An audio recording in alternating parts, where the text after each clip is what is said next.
More than 1 in 5 kids in low-income families report issues with their mental health. But we know mental health care is not always easily accessible.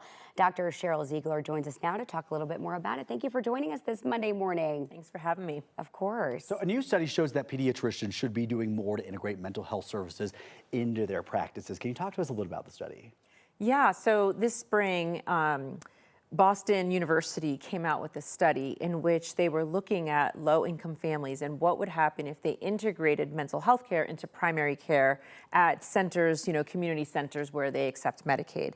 And what they found over at least the year and a half, which is the most significant study so far, is that there was greater utilization services. So people were using the doctor more, going to the ER when they needed, and there was no change in medication. So medication changed, it didn't go up, which is also positive.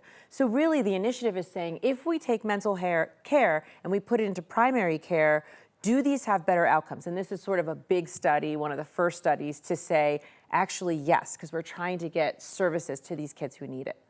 That's really cool. And what actually does this look like in practice?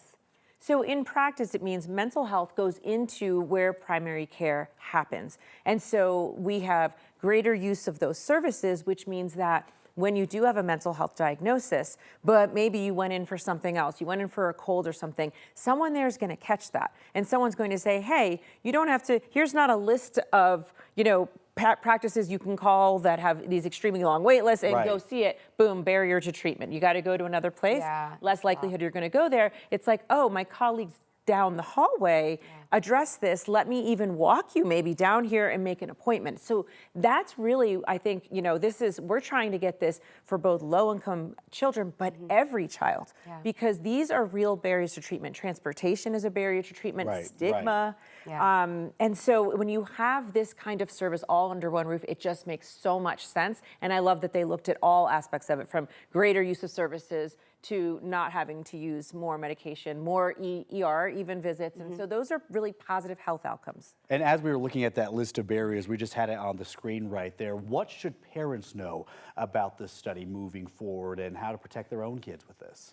Well, I think actually what parents should do is communicate these kinds of things to the doctors. No, we're not going to see, a therapist or psychologist because it's across town, or they all have these long wait lists. So even just communicating those things. I'm sure researchers are looking at this. Of course, this requires funding. It's a new model, really. But I think parents can just even communicate, or people get surveys, how was your doctor's office visit? Put that on there. It would be so helpful. Be honest with your feedback. Yes, absolutely, because we have to communicate to everybody, why aren't I getting my child the treatment they need? It's not because you don't care. Here are these real barriers, and this is something that could be really helpful. Just make it easier for us. Keep it in a location. If you think about a hospital campus or the medical centers around, there's all different kinds of specialties all around, because it makes life easier for people. So including mental health and pediatric care, we think is probably going to be a really positive thing. Which is so funny hearing you talk about that. It's like, well, no duh. Why haven't we thought about this sooner? Of course, this doesn't seem like it should be that profound, right? It doesn't. And what's interesting is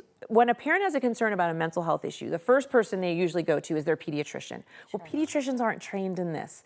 And so really what they do is they usually provide a list. And it's just like this piece of paper. It feels so impersonal. They might not even really know the people. And the responsibility is still on the parent to call and get absolutely. A lot of work.